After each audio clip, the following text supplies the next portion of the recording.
All right, so I'm gonna bring you guys in to show you how I'm gonna do a tension test on my machine. I'm actually really interested to see my results because I probably haven't done a tension test on my machine since I got it 2 years ago. I just kind of, honestly, I don't really do anything till there's a problem. When there's a problem, then I figure out, is it tension, is it needle, what is it? So, and I do it like case by case basis. So whatever needle is causing the problem, that's usually the one I fix. But it doesn't hurt to just come in and do an overhaul on all of your needles and check all of the tension and see how they're doing. And I know for a fact that we're going to find some that are off because I've seen them off in a lot of the garments I've done, but it's not affecting the quality of my work necessarily. I mean, I don't see a difference. My clients aren't seeing a difference. So I do know, like, my tension, like, just for instance, I think I let you guys see a little peek at this in one of my other videos. But here's my one of my angel sweatshirts I just did.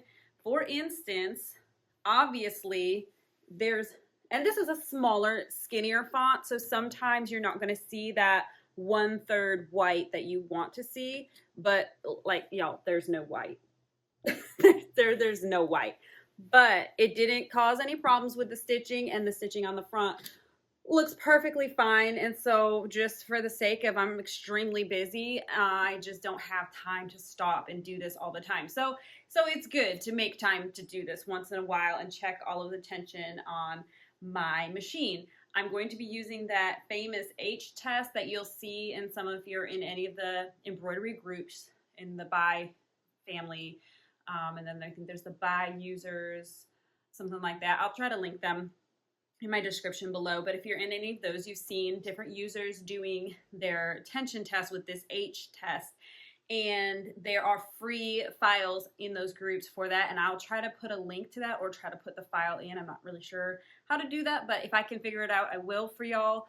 And I could do an H test myself because I can, you can just type in the letter H, capital H, and but I'm going to go ahead and use this one because it's the one that everyone else is using. That way my results will be similar to other people. And so I hope this helps you out. I'm going to bring you in close. I'm going to show you a couple other tools that are not necessary but helpful to have when doing tension. So let's jump right into it. Okay, so I have just an old t-shirt from, it's just scrap from one of the memory shirts or memory shirt quilts that I've made. It's just a t-shirt cut in half. I have it stabilized with cutaway stabilizer, and I've sprayed it with my basting spray, and you guys know how I like that. I did recently just see someone doing a H tension test, and what she was having was her fabric was like pulling together and bunching at the ends of those H's. And I don't know exactly why she was having that problem, but I have a feeling that if I have it sprayed with this basting spray so that it's nice and tight on that fabric but not stretched, you don't want to stretch your jersey, then I won't have what she was seeing. Anyways, here is, and I'm not even sure, I just did like a Google search, and actually it says it's Madeira. So I'm not sure where I got this printout. I think I just did a Google search, but I really like this printout. It shows you your tension is too loose, it's just right, too tight. You don't want to see that much white. You don't want to see like my angel shirt. You don't want to see that. And so you want to see like that 1/3 white. I keep this taped on the back side of my machine just if I ever question which way I need to go or whatnot. I haven't actually referred to it in a very long time, but I do have it handy just in case, so I don't have to like go to Google every time. A couple not necessary but good to have tools is one of these tension pens. I don't know. It's got this hook on this end. So you wrap from your needle, you wrap your thread around, and then you pull your thread out. And as you're pulling your thread out, it's going to tell you these numbers here. I guess it goes this way.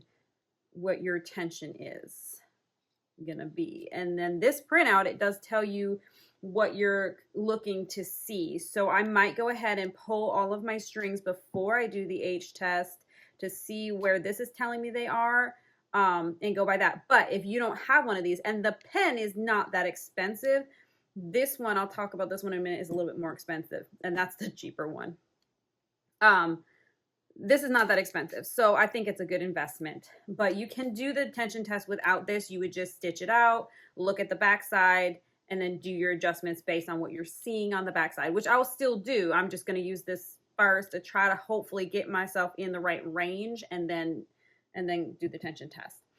All right, so the next thing that I have that's not necessary but good to have is this bobbin tension tester. Now, I've only needed it once, and it was because I was working on hats in the very beginning, and I was having issues with the 3D puff and tension and such, and honestly it was all user error. It's not the machine, it was me. I didn't know what I was doing, but I had messed with the tension on the bobbin before I had this, trying to think that that was going to fix my problem.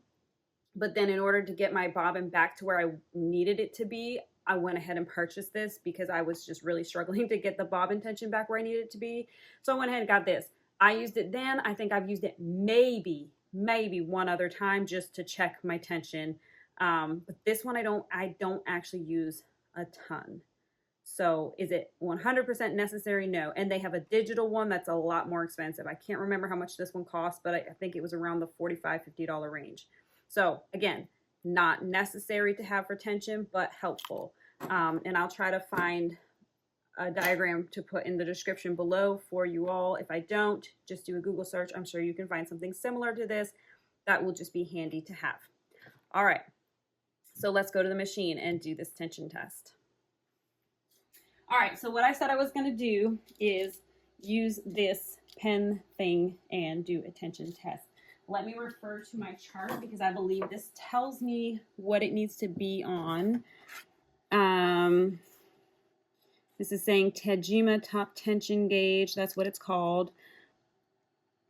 For polyester, 120 and 150 grams. So between 120 and 150 is where we want to see that, which would be, well, there's 150. So that's going to be my goal right there. Okay. So what I do is I leave it. I don't know, maybe I'm doing it wrong. I leave it in the eye of the needle because that's part of the tension too. So then I wrap it around that hook twice and I hold it so that I can see my numbers up. And honestly, as I pull this, you're probably not going to see it in the camera. I'll see if I can adjust. Let me see where we're at. So I let go and then I just gently pull. This is telling me it's way below 100. So I'm going to go ahead and tighten them. Let me pull you up there so you can see. Okay, so this is needle 1 and I need to tighten it. So to tighten it, this diagram is going to tell you which way you want to move your dial, okay? We're going to, well, mine is too loose, right? So my number's too low, so it's going to be too loose. So I need to turn my dial to the right. So needle 1 is right here, and there's 2 tension dials. There's this one and the one up here. I think I'm going to try this one first because I can kind of feel there's that screw that's not sticking up at all. So I just kind of gave it like 3 turns. I might go ahead and turn this one to a little bit, maybe a half turn. No, there's no science here. Okay, so then I come down. This is still sitting on here, dangling. So then I'm doing it, holding it. Don't mind the mess. So I'm just gently pulling. See, now it's up to 100, so we're getting closer. I'm just gonna let that dangle. We're gonna do it again, and I'll do this off camera. All these, I just want to do one with y'all. Half turn. Let's go. I think this one needs to be tighter. I mean, honestly, guys. There's probably a correct way to do it, and I'm probably not. I'm just guessing here. All right. Okay, so that's definitely bouncing up there higher. My string's getting real long. I'm going to pull it in closer, so I'm going to put the camera down. Okay, so I went ahead and tightened it a little bit, but it's still off. So I'm going to give them another half turn each and see where that puts us. So I'm not really pulling on this string at all. I'm just kind of holding it out of the way. And I'm You gotta be careful because like it's slipping. Like I don't want, as I'm pulling, I'm gonna twist it around this one more time. I want it to be stationary because like see how it slips up and down. I want it to be stationary so that I'm getting an accurate reading. So I'm just going to twist it around a few more times. Okay. All right. So, and then I'm just going to drop it. Okay, so we're just going to gently pull. It is probably around, it's between 100 and 150. So it's probably around that 120 mark. So I'm going to go ahead and leave this one. Actually, what I also need to do, this is white. I need to change my color because I'm not going to be able to see on the H test with white thread. So, but I hope that kind of helps guide you and for you to see how to use the Tajima top tension gauge. I don't even know if I'm using it correctly, but this is how I use it. So I'm thinking it's going to get me pretty close. So I'm going to go ahead and finish doing that with all of the other needles, change needle 1 to a different color, and then I'll come back to you and we'll slip it on and go ahead and do a tension test. All right, so I have my H test design load on my machine. There's a couple of things that are gonna be going on here. I have a 12 needle machine and this has 15 H's for the 15 needle machine. That's fine. I'm probably gonna take this as an opportunity to do another short video on how to do a design that's larger than the amount of needles that you have, but just really quick, I'm gonna put a stop in, and I'm wondering if I want to put a stop after every single H. Maybe I'll do it after every 4 H's so that I can kind of do like 4 needles at a time. I don't know, we'll see. All right, so anyways, I have it in here. I'm gonna hit okay. I'm gonna do a trace. I'm gonna see, I don't even really know how big it is. I don't think it's as big as I was thinking it was. Okay, so I think, let's see. I think I have enough room if I move it over. I know you can't see it tracing, I'm sorry. Yes, I'm gonna have enough room in this hoop to do the test at least twice. That's too far over. Maybe 3 times. That way, I'm just saying that I may not even need to, but that way, if I'm having trouble with certain needles or whatnot, I can like refresh it and then just move it over. So I'm talking with my hands and you can't even see them.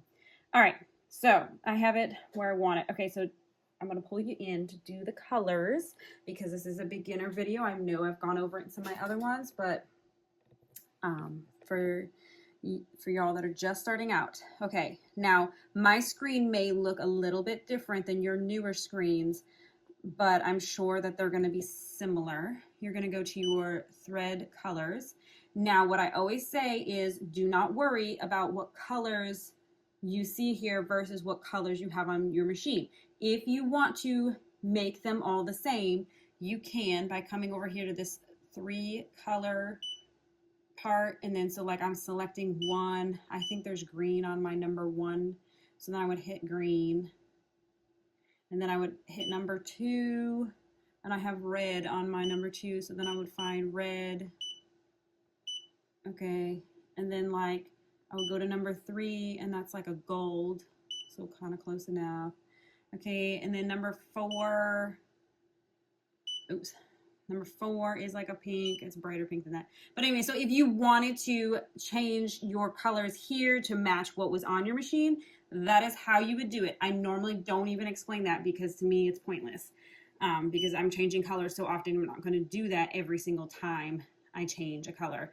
And it didn't even save. So clearly I did something wrong. But like I said, if you want to figure it out, drop me a comment. Let me know if you really want me to figure it out for you and do a video. I absolutely will, or I will link you to another video of someone else who explains it. Anyways, so what I worry about is the numbers. So number 1 is green, but really for this video, we're going right in order. So we're doing 1, 2, 3, 4, 5, 6, 7, 8, 9, 10, 11, 12. Like I said, there's 15 H's here. So after 12, I want my machine to stop. Okay, now if I had a design that was larger than 12 colors, after I have picked all of my 12 colors, I would look at my design and say, this is just me personally, this is what I would do. I would say, okay, needle 3 is gold, and in this design, I do not use gold again. So when I stop at needle 12, I'll go in here, I will change this color to the next color I need, and then I will go here so after 12 colors, I would go to the 13th color, and I would put it back to 3. That used to be gold, but now it's purple or something like that, whatever color I would need next. And I would follow suit and so then if I need another color, I would do the same thing. I would put a stop in. This F down here, sorry, this F down here is gonna put a stop in. Your machine is gonna stop after it stitches out 3. Not before, but after. So if you want it to stop here at 11, you don't want it to stitch out color 12, put your stop here at 11, okay? So I hope that helps make sense. I'm gonna tell it to stop at 12. I'm just gonna make this do 1, 2, 3 again. But when it stops, I know at that point I will just check my tension. I might reset the design and do it again, or for me, and we'll see what happens in the video, if there's a number or needle that is not right tension and I want to test just that needle out, after I set the design, you can still come in here and change your colors again. So when it is at needle 12, it's in the 12th H, and I want to go back and test, say I want to test needle 5, I would come here and I would make that needle 5, and then I would test needle 5 again. So I could do it still within the same design. I hope this isn't confusing you all. I hope that this is helpful for you, but I'm going to keep them 1, 2, 3 just for now so I remember. Like I said, we're going to stop it at every 4, right? 4, 8, and 12, we're gonna stop. So after it stitches the first 4, it's gonna stop, and I can check my tension on those to just kind of get an idea and see where we're at, and then we'll do the next and the next and the next. You don't have to. You could stitch out all 15 if you have a 15 needle machine. You could stitch out all 15 and check it after. But I'm just gonna go ahead and stop it at every 4. Okay, this is just me, and maybe everybody else does it different, but I stopped it after it did the first side of that H because I'm not patient. I have ADHD and I need to see. So I'm going to stop it there and just take a look. Okay, so we tightened that tension, remember, with the Tajima pen, and look at it's too tight now. So we're going to have to bump it down. So I'm going to go ahead and loosen my wheels, my tension wheels here, okay? So it's too much white, too tight. We're going to turn our wheels counterclockwise, okay? So I'm going to go ahead and do that and stitch out the other side of this H, and I'm going to stop my machine again. I couldn't wait till I got to the 4th color. Like, I need to know. So, and if I can do this in one hooping and just, I mean, it's a lot of stop and go, but if I can do this now, then I won't have to stitch it out 50 billion times. I got other things I got to do today. Okay, so it is better.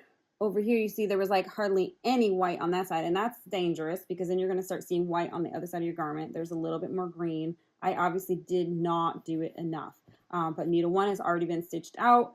I will go ahead and tweak them a little bit now since I'm remembering, and I kind of am just going to guess how much I need to change them, but I'm going to go ahead and stitch out needle 2, and then I'll just have to go back and do the design again, at least for needle 1. Or this may be the case where if all the other needles stitch out great, this would be the case where I would do on that 13th color, I would change it back to needle 1 and try needle 1 again.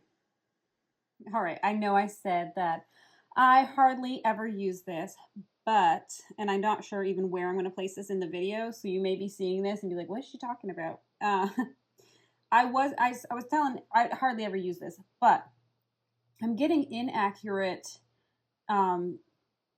results in my tension gauge. I just feel it doesn't matter how much I loosen them, which I feel like they're way too loose, but the tension is still reading too tight.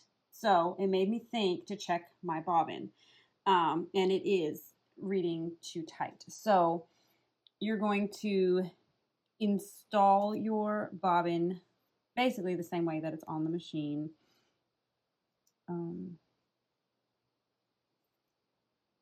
Okay, curly Q on the top. Where is it at? There it is. Okay, sorry.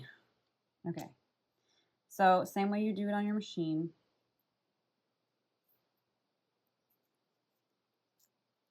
Okay, but instead of going around that curly, you're not going to do that. Okay, then you're going to place it with this lever on the top between this notch. It's going to hold it in place, okay, till it clicks, just like it does on your machine. Okay, so you're going to come around here, up over that one, and around this hook. And then you're going to pull, and you want to see numbers between 180 and 200. Mine are above 200. So we're going to want to change this. There is a screw, this bottom screw, there. Okay, and I have this teeny tiny little screwdriver. It came with one of my sewing machines. But you're just going to want to get it in there and turn it counterclockwise. I cannot do it holding it this way, so I'm going to turn it. Okay, you can see what angle it's at. And I'll show you how much I turn it in a second. Okay, literally hardly at all. You just turn it the tiniest adjustments. And look at how much better this is.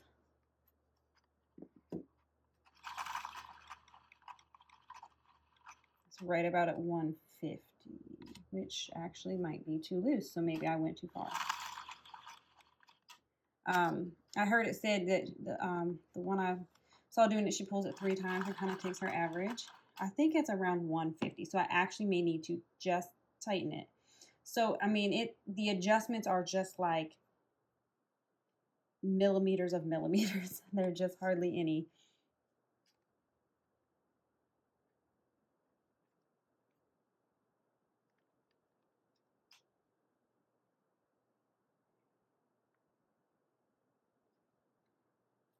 I honestly feel like we're going right back to where we were. Okay. I feel like that's good.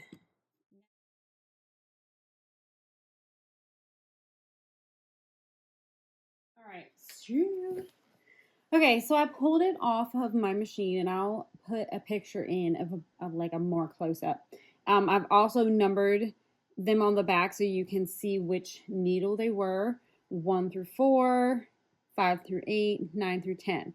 Now, what I knew and I was expecting was these 4, or especially these 3, to be tighter tensions, and I did not adjust them on purpose because these ones are usually what I have set up for hats, and usually what I'm doing for hats is a 3D puff design.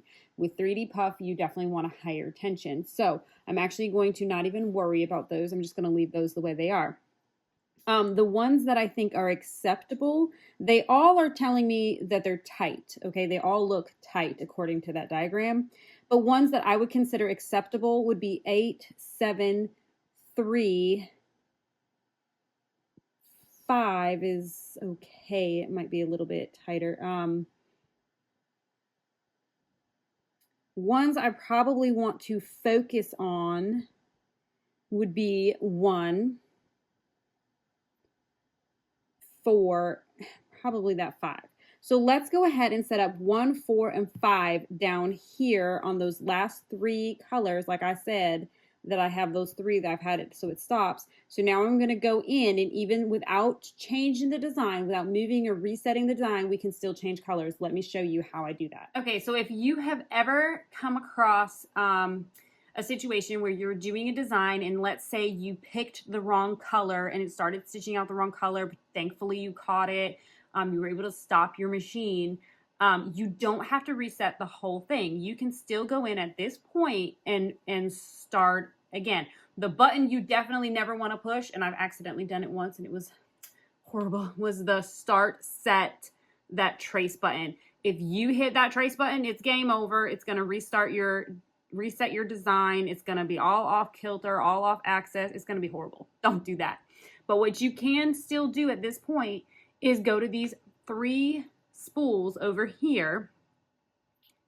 You can click those, and it's going to show that these are colored now because it's showing you the colors you've picked. Remember, we had it stopping at needle 12. Now I want these 3, actually 1, I still want 1. What did I say?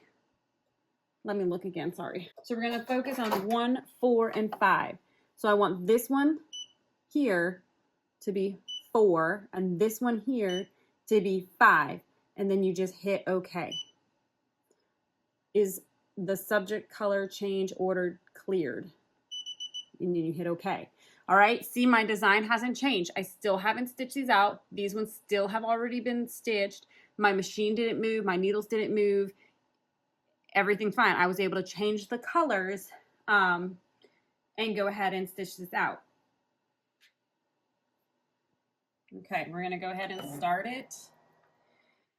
I did make some adjustments, probably not enough. I'll probably stop it again halfway through that H or a third of the way through that H and just see where we're at and adjust again. Okay, so I went ahead and stopped it. It didn't even finish that full side. I'm going to cut the thread and I'm going to pull this off the machine and just see where we're at. Okay, honestly, not much has changed. So we're going to go ahead and tighten it again. Or loosen it, rather. My tension is too tight. So we're going counterclockwise again. Click, click, click. Click, click, click. I'm going to go quite a bit because we want to see some change. Even if it's too much, then we can always adjust it back. Start it up again.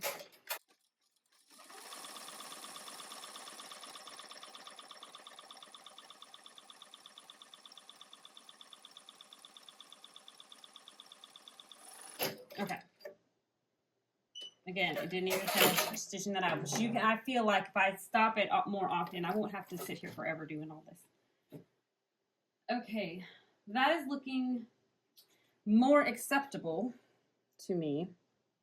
You can see, okay, so the bottom half was where it was much tighter, and you can see there's much more green on this side. The white is getting smaller. I actually am probably going to call that good. I know that it still looks tighter than what is recommended, but it's stitching out very well from the front. And a lot of the designs that I do are not going to have such a wide font to them. They're going to be a more narrow font. So I really think, I mean, we can go ahead and loosen it a bit more. I don't think it's going to make that much of a difference. Okay, so I just pulled it off after it did. I just like cranked all of those knobs like quite a few turns over because I knew it was probably pretty safe based on how much I was moving them and it wasn't making much of a difference. So I just went ahead and cranked them up. I feel like it made a huge difference. I mean, not a huge difference, but hopefully y'all can see that. And I'll put a picture in of a close-up of it. What I didn't, actually, no, I think I did. I think I did all of them. But no, I don't think I touched. Again, I didn't touch these last 3 because those are my hat needles and I want them tighter. But if you take away those bottom ones, the tension on these ones up here look a lot better. And clearly, either I don't know how to use the Tajima, whatever, tension gauge, and maybe you were watching it and you're like, what on earth is she doing? She's doing it all wrong. Please tell me, because, I mean, that would be a much quicker way to figure out your tension if I knew how to use it correctly, but clearly that, based on what that was telling me and based off of what I was getting in this tension test, they weren't the same. So I'm probably not using it right. Again, why I probably don't think it's that necessary. So anyways, and then I did tweak the bobbin a little bit too, and I didn't see much of a difference with that. So that actually probably would have been fine, but it was a great interjection for y'all to see how to use that bobbin tension gauge as well. So I hope that you found this tutorial helpful, just to see. It takes a long time to do, I'm not gonna lie. I've got a lot of other things I need to do today. Of course, recording always makes things take longer for me on my end. Obviously, it's much faster for you when I edit all of the craziness out. But it takes time to do it, which is why I don't typically do it a lot. And I just kind of go needle by needle, case by case. If there is a problem with stitching or something, which you don't want to happen when you're working on your clients' items and things that you're getting ready to sell, you don't want there to be a problem. For the most part, I've been doing this long enough that I can catch the problems early enough and I can fix them before it like ruins the whole thing. So that's why I say like I wait until there's a problem and then I try to fix it, which I don't necessarily recommend that you do. You should have your machine well oiled and maintained, and you should have your tension correct, and you should be checking these things. I'm just a little bit more of a free spirit, I guess, so I don't do all of the things that I'm supposed to do, and I don't check all of those boxes. I'm not a box checker, you know. I'm not type A personality, and maybe I should be. Maybe I should be doing these things more often. But anyways, I wanted to come to you who are all newer, show you how to do it, and also maybe just seeing my personality type and seeing how I do run my machine, and that like it's not that big of a deal if it's not exactly how the picture looks. As long as your end results, in my opinion, this is my opinion, as long as your end results are looking good and your machine is running smoothly, does it matter if it's like the exact tension that the picture's showing?